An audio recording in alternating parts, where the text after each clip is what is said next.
Thanks for being here. It's Thursday. It's the 20th day of August already, ladies and gentlemen. Regardless of how late and how quickly the calendar's spinning, we're glad to have you with us each and every evening. Glad to have you, hopefully, picking up an edition of the Sagersville Independent, fresh out today. And of course, remember, we're still putting it online free and in full high resolution, the entire paper, front to back, so you can find it and get your hands on it without having to get out during the pandemic. Just a few things just following up on today. A really good look back at Miss McGoffin County pageants. The newspaper business, I've learned, it is kind of like a calendar. There are certain things that you know to expect to be in the paper at certain times. There are a lot of those. A lot of those aren't happening for us as a business, and of course us as a community either. And the Miss McGoffin County pageant, of course, is one of those. So we're taking a look back. Also, an in-depth number numbers put together, I should say, on total COVID cases for the entire eastern Kentucky area as it relates to us, the surrounding county areas, and looking at about 10 counties as we do each and every week. Pike County still, of course, leading with almost 300 cases in Pike County, and I will add to the 60 cases that were in McGoffin County just as of this morning in this morning's paper, with several new cases reported today. But you can read all kinds of things about the report of the octopus in the bathtub that I reported on the program here earlier in the week, the Shoes for Kids story. That is such a wonderful read. Out and about by our wonderful judge, Dennis Prater, and a whole lot of other wonderful writers and things to see. Our Throwback Thursday page takes a look back at McGoffin County's road system in 1960. That's a little interesting comparison.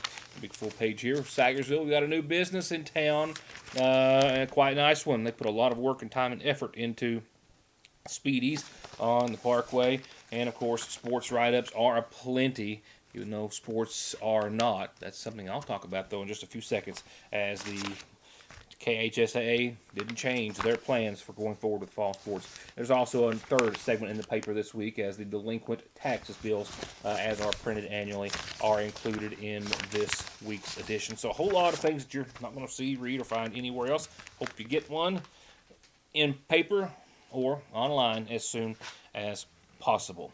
So with that said, the Kentucky High School Athletic Association did not change their plans for fall sports today in their virtual meeting on Zoom. They addressed the future of 2020 fall sports and the season, with 17 members voting in favor, one member abstaining, says the KHSAA. In doing so, the board planned to leave the plan in place for fall sports to begin. Officially, fall practice will start this coming Monday in cross country, field hockey, soccer, volleyball, and football. And the first date of competition will be September the 11th for football, so the 7th for the other sports. Commissioner Julian Tackett says that the board strongly believes in the tremendous psychological advantages formed through the relationships between our student athletes and their student coaches and school personnel, as well as the strong community values surrounding interscholastic education-based athletics. Competitive cheer and dance were also approved to begin on practice for Monday, in practice for Monday, with a strong recommendation that all activities that can be held outside where safety equipment and conditions permit. All approved fall sports will be restricted to 7.5 hours of practice during the first week, with full practice allowances beginning Monday the 31st of August. Each round of football, by the way, postseason was pushed back a week, with the first round games set for November the 13th and 14th, the finals December the 11th and 12th. Football teams have the option to add an additional regular season contest November the 6th and 7th for a maximum 9 regular season game, or 9 regular game season. Sports as planned. Of course, I think the Kentucky High School Athletic Association also recognizing that the governor and the state may have or may not have, we'll have to wait and see, guidelines, mandates that may change all of that. But as of right now, that is the plan. Well, some good news for you. Don't have an on-screen visual for you. We'll maybe get to that later. But donations are starting to come in pretty respectively for the Community Day event. Total donations to date, $9,081. Thank you. Thank you very much. That is being matched 2-1, so that's more than $18,000. That's a total of $27,000 right now. If the campaign was over, each of the organizations divided up equally will get $1,602. But we have a long way to go, and you have only till August the 31st to get those donations. You can drop them off at either location of the Sagersville National Bank, or you can always go to this website as well and donate quickly and easily. The fields and the stands may be empty, and big events as we know them are just gone for 2020, but there is still a real need that's out there. Magoffin County Community Day needs your support. For the past 16 years, Community Day has been instrumental in helping our local nonprofits and civic groups raise the funds for all the good things they do for our community. And this year, instead of the traditional event, the 2020 Magoffin County Community Day fundraising activities are going to continue with an online fundraiser that's open until August the 31st, where gifts can be made online at bgcf.givingfuel.com/communityday to support our 18 local nonprofits who need your help now more than ever. All the money raised will be split equally between those groups, and most importantly, for every dollar you donate, the foundation will match it with $2 up to $35 grand. That means your gift of $20 becomes $60, or your gift of $100 becomes $300 to support those important programs and crucial services provided by our local nonprofits. So please go to bgcf.givingfuel.com/communityday and donate today. It's hard to describe the t-shirt lines and looks in right now at the seasonal shop, but I'm going to try. 2 of them are made right here in KY, Ridge and Holler, because, in Kentucky, you're always in one or the other, and both are always beautiful. Just check these designs out. The other is Yonder, and it's made in Pikeville, and it's just as cool and creative and all Kentucky. Definitely something there to appeal to everyone. And the ever-popular Turn Row brand, also at the seasonal shop for all fans of anything farming. And you can come into the shop and experience the magic of perfectly chilled drinks. For regular and slim cans, regular or even wine bottles, cups, and more. It's the Cadillac of koozies by Brewmate. All colors and styles in stock right now at Fraser's Prater Drugs seasonal shop.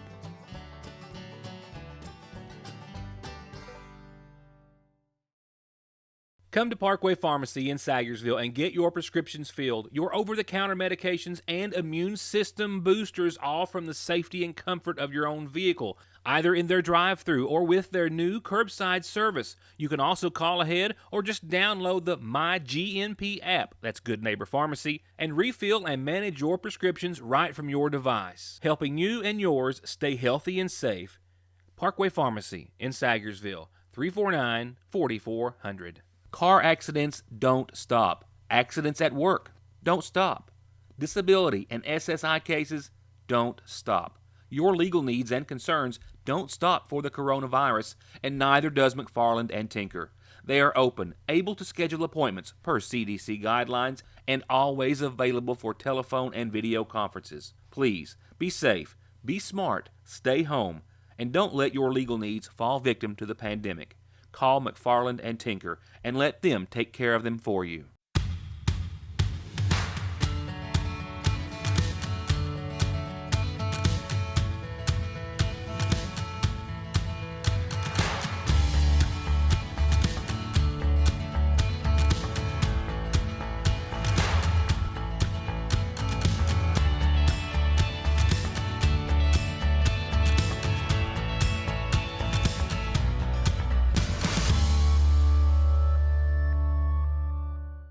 Our local and state update in just a few moments right now. Let's get an update from our Judge Executive, Matt Wireman. During this Tuesday evening's Magoffin County Fiscal Court meeting, Judge Wireman outlined criteria for CARES Act funded grants to local businesses here in Magoffin County and Sagersville that I've been talking about for a while.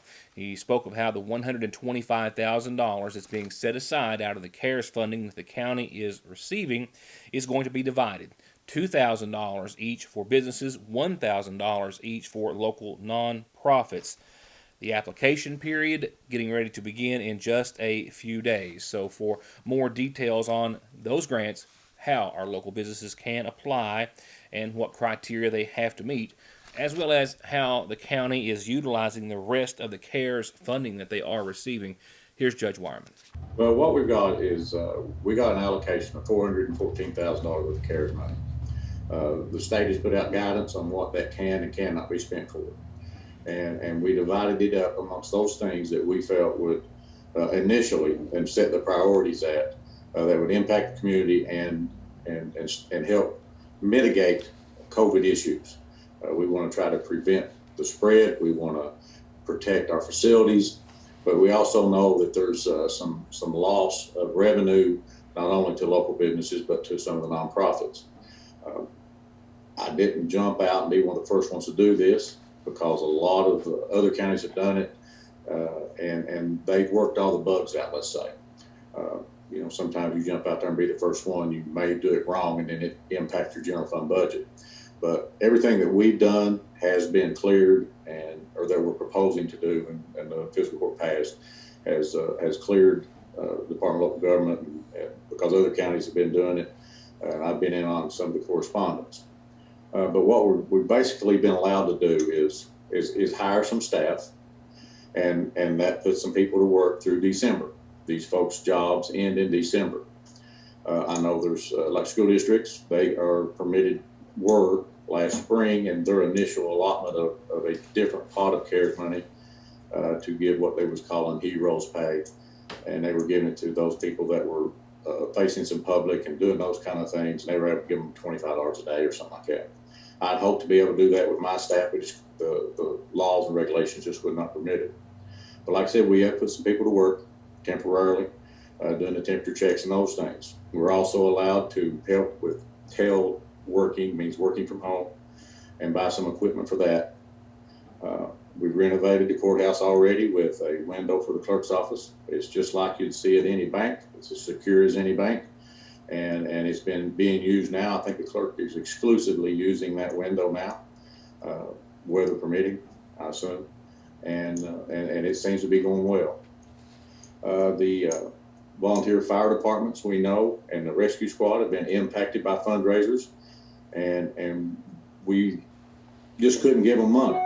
But one of the counties have been able to come up with a methodology of paying per run that passes the regulations and the guidance given from the feds and the state that these emergency runs are those frontline workers, and we can give money based on that. Law enforcement's the same way, where it falls under that emergency face-to-face type of reimbursement. Finally, and what we're going to be talking about primarily here, is the business and nonprofits. We know that all small businesses around here, primarily all we got small businesses, have been impacted economically, severely economically, by the COVID issue. We also know the nonprofits, those at Community Day, and I know there's the fundraiser going on for that. Those charities and those nonprofit groups have been impacted significantly. When we looked at me and some other county judges talked about how they were handling the grants to go to small businesses, some of them wanted to make it a competitive process. They would base how much would go to any individual business based upon some type of criteria, and was going to have a group come together and evaluate that. That to me, that ain't trying to help everybody. I mean, not saying they're not trying to help everybody, but you've created a competitive process, and somebody is making that determination on, you get 2,000, you get 3,000, you get 7,000. I know there's varying degrees of impact to all the businesses, but just like what the federal government has done with stimulus, whether you was making 15, 20,000 a year, or you was making up to $190,000 a year as a married couple, you got the same amount. So we have a finite amount of money. We carved out over a quarter of the amount of money we got to put back into the community, into the businesses, and into our nonprofits. So Now we've gotten the criteria established, and we got several things that's going to have to happen before people will qualify for that. But that is going to be on a first come first serve basis, and I'll show the criteria on the screen in a second, so you don't really have to go through that whole list. But there are several things for profit and 501c3s, but all of those eligible here in the county area. And just as far though as the general information about the application process, is when it's going to be open or available, what can you tell me? Okay, what we plan to do is to give time for me to finish up the application. I've got it, and I'm still tweaking it. I'll have it available early next week, hopefully by Tuesday. At that time, you can call and ask for one to be mailed to you, or you can email me at mcgoffinjudge@gmail.com, and I'll email you a PDF that you can print off. But once that happens, we're not going to start accepting any of them until September the 1st. September the 1st through September the 18th is the window to get those applications in. Once we reach 50 that come in, and we'll look at them as they come in to make sure they meet all the criteria. Once we reach 50, we'll have to cut it off. And with nonprofits, it'll be the first 25. If during that window somebody submits something and their application is not complete, or there's something missing, or there's something there that they can correct or provide, we'll let them know. They'll hold their place in line, and they'll be able to get that documentation to me. Now, if you wait till the 18th and bring it in, and it ain't complete, then it won't be considered. There's no way to give any kind of grace period. So that's why I want to have a week or so, or about a week before we start accepting them, to get the applications out to everybody, to get this information out to everybody. Then hopefully on the first, second, and third, first couple of days of September, we'll have everybody in, and then on the regular meeting in September, we will announce those businesses that qualified and that we'll be writing the checks for. Now, going back to those grants, the $100,000 to be divided up between businesses and $25,000 for nonprofits, here are most of the criteria that each will need to meet. Of course, they must be located in Magoffin County and be established and be in business. One application per business will be taken, and each business must have no more than 20 employees or less. Each business must be in good standing with the Secretary of State in Kentucky, and with the occupational tax, of course, that is to be paid to county and city governments. And this all similarly applies to each 501c3 or nonprofit. They must as well be in good standing on all accounts, including the Secretary of State's office. Again, that's $100,000 to be divided up between businesses at $2,000 apiece, first come, first serve for the first 50, and then $25,000, $1,000 per piece for the first 25 nonprofits. And again, the applications, even though you'll be able to get them beforehand, will start to be taken on September the 1st and taken until September the 18th. I've got one question, and I'm going to phrase it this way. I don't mean to belittle it or make it sound insignificant or not important in any form or fashion, but given the numbers that we still are staring at today, is there any point in us just talking about the census response rates anymore? We got to keep talking about the census. Like I said, it's disappointing to me. I'll just tell you, we done okay for a little bit. We seen a surge there for a couple of weeks. I actually had some folks in surrounding counties want to know what we've done to jump up 7 or 8, and a lot of it's been us talking about it on here. But for the past 20 days, we moved 0.2. We're at 44.7. I got it wrote down on my dry erase board over here. I keep up with it. I check it every day. Our city of Sayersville, 36.2. That surprises me really. But we've got to get on this. As I said at the fiscal court meeting, the information that I've been provided is that on average in Eastern Kentucky, every person that gets counted in one shape, form, or fashion means $2,000 to Magoffin County per person per year. So that essentially over 10 years is 20 grand that every person that we get counted, that this county in one way, whether it's coming through county government, whether it's going through federal roads, whether it's going through the entitlement programs, no matter what it is, all those things are impacting our community. And the more money that we got coming in from the federal sources, the better off we're going to be. The more things that we can do economically, the more people can be helped, the more services we're going to have. If we sit on our hands and do nothing, we're going to get nothing. Now, on that census note, the United States as a whole has a 64%, it's not changed since I spoke to you earlier in the week, but just to recap. The United States has a response rate of 64.1%. Kentucky is doing a little better than the nation at 66.5%. But Magoffin is trailing just about all of our surrounding county neighbors at 44.7%. And when you break it down even further than that, as Judge Wyman said, the city of Sayersville, way behind. Only 36.2% of city of Sayersville residents have responded.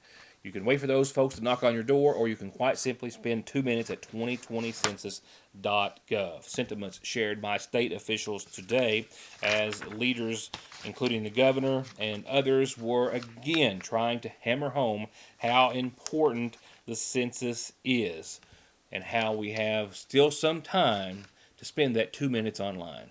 Answer the census. There is still time. You can still go online to 2020census.gov and answer the census questionnaire. We're up to about 66-67% response rate. It is better than in some of the previous censuses, but there is so much more we need to do. And the door-to-door is going to be cut short by about a month. So you need to go online. Please answer the census. This is how we make sure that we have funding for our schools. This is how we make sure that we have funding for our roads and our teachers and our health care. And by the way, it's how we make sure we have enough funding for our Meals on Wheels. So please, this is one of the duties as a U.S. citizen, as a Kentucky citizen, answer the census. And speaking of the Meals on Wheels, which we all know is so vitally important, especially here in this part of eastern Kentucky, it has seen statewide a 200% increase in need that's been met since the pandemic has begun. That's one of the reasons it's so vitally important we all fill out that census. It takes 2 minutes, and only about 2/3 of Kentuckians have done it, and less than that here watching this TV tonight. So please take a few moments to do it. Governor Beshear also commenting some on the census, but then went on to announce more new cases today and more new deaths than he announced yesterday. Now 38 Kentuckians who've lost their lives in just the last 76 hours.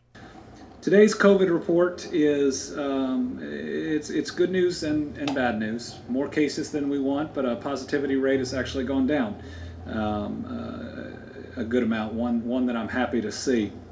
Of course, it bounces given the 7-day average. But today we're reporting 726 new cases of COVID-19, which means this virus is still out there. It's still aggressively spreading.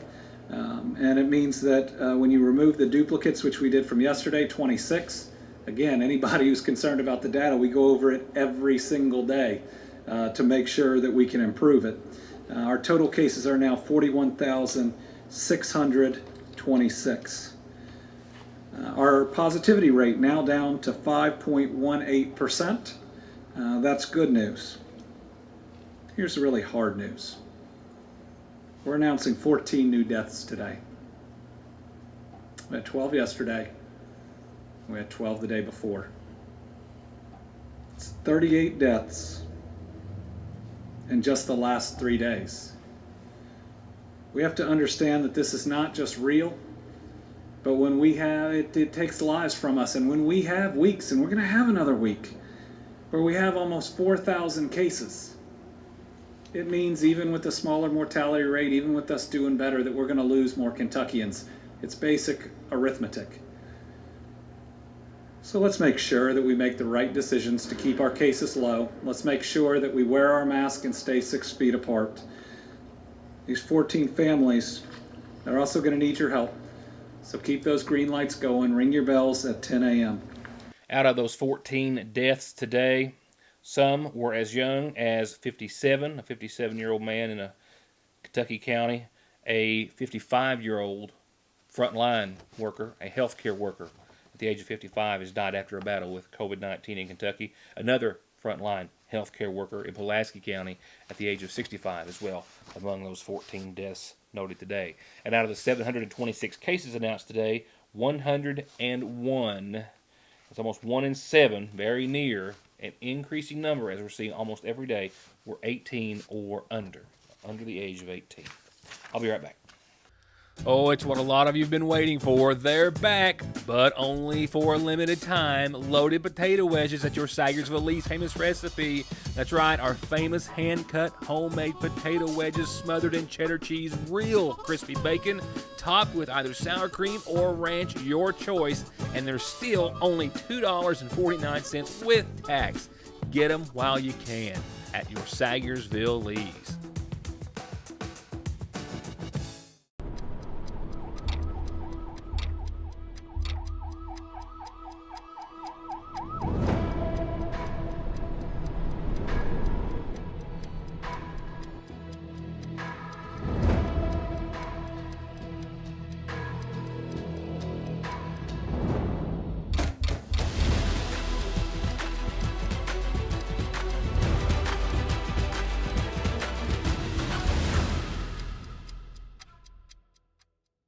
Connolly Tire in Staffordsville is now a proud partner of Rough Country for all of your suspension and lift kit applications. And you can always go to ConnollyTire.net to get the latest offers. Like right now, $100 when you buy a set of Mickey Thompsons, $100 on a set of Continentals, and many, many more summer deals, including $35 computer diagnostics. That's Connolly Tire in Staffordsville, 297-2424. A birthday kicks off tonight's McGoffin Farm Bureau community calendar, and here it is.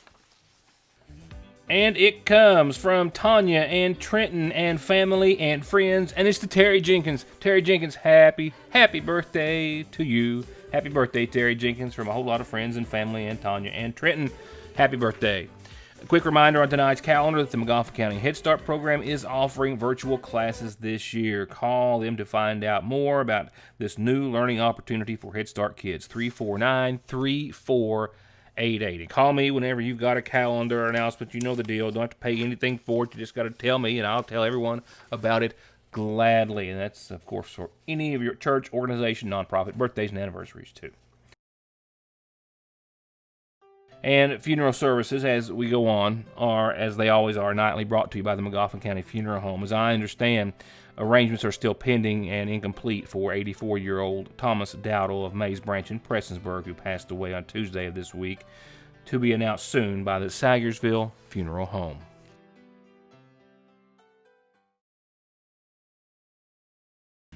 Summer heat and no AC make for a miserable drive, but don't sweat it. Call Black Smoke Performance in Sagersville for inspection, diagnostics, and repair by qualified technicians with the latest technology and equipment. Don't suffer in the summer heat. Get your air conditioning fixed today at Black Smoke Performance. Now, for your local COVID update for this evening, I just got off the phone a few moments ago before sitting down behind the desk and confirmed with our Public Health Director, Mayor Pete Shepard, that Sagersville now and McGoffin County now have a total of 63 confirmed cases after 3 more cases were reported today. We stood at 60 yesterday. We had 1 case confirmed today that was actually a third co-worker related to 2 previous positive cases that we spoke of earlier in the week. Another one of those positive cases today was also related to a previous case, and the third was related to a case that was reported on Friday, actually the spouse of a person which was reported to have been positive on Friday. The good news is 1 of the 3 which were hospitalized has been released. 2 others still, though, in serious condition from McGoffin County in the hospital right now. I do not know either one of those being in the ICU, but 2 in very serious condition. So 3 new cases today, a total now of 63 for McGoffin County. Now we'll wrap it up for this evening with your Licking Valley RECC outlook. We're looking out over my shoulder, some light showers. The forecast actually calling for about a 30% chance of showers and storms, mainly before 7. Well, I think mainly we'll probably see a few of these like we're seeing now a little bit past the next half hour or so. Mostly cloudy skies, nothing real heavy, I don't think, unless we get down in one of those thunderstorms. But right now, just some scattered showers over far southeastern Kentucky. A low tonight of around 63 and mostly cloudy skies, of course. For tomorrow, that's going to be an increased pattern, or however you want to say that. We're going to see more showers and thunderstorms tomorrow than we have today. Daytime highs right around 81 degrees. Lows tomorrow evening 63. Mostly cloudy. Shower and storm chances at 70%. On average, maybe a quarter of an inch of rainfall during the day tomorrow, unless you get under a good downpour or a thunderstorm, which could put down a lot more quickly. My apologies. 63 tomorrow night. Shower chances fall to about 30% for tomorrow night. And then for your Saturday, a slight chance of some showers early, but 60% in the afternoon. Partly sunny and 82. Saturday night, a 30% chance and partly cloudy. Sunday, as you saw, pretty nice, mostly sunny. 30% chance of showers and thunderstorms and 83. And then check that out. We hit the mid and upper 80s from there on after. Look at that. Tuesday, 86, mostly sunny, no rain. Wednesday, 88, sunny, clear. Thursday, 88, sunny and clear. We haven't seen or spoke of that in quite some time. Been a few weeks that we've been in this rather cooler and wet pattern, but not next week. And as you can now see literally behind me and over my shoulders, some showers tonight and more to follow on your Friday, Saturday somewhat as well. But again, we got a nice run of some warmer weather returning next week. So we'll be talking about that and much more when I see you wrapping up this week already. Hopefully with some more good news that I'm working on next time. Tomorrow night on Friday. Good night for now, though, and thank you for watching.